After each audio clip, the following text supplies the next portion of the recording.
Hey everyone.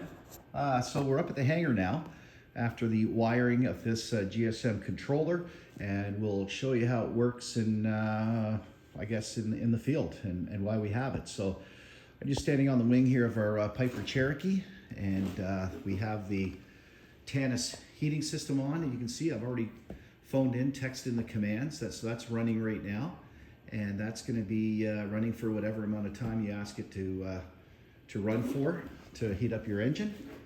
And as I come around here, you'll see with having the second relay, I'm able to use the battery charger that plugs into the side of the aircraft, and we're going to be able to keep that that battery up to charge, because that's a charger slash maintainer.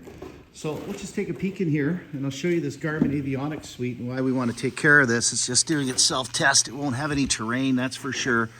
But what we've got here is, if we take a good look at you can see the oil temperature is actually coming up already, and our bus volts are 13.5.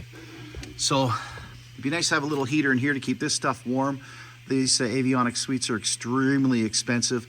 I keep the iPad mini actually in a flight bag, and also have a Cirrus system of some kind. I know my son put it in for that sits on the dash, and I've got that in the flight bag.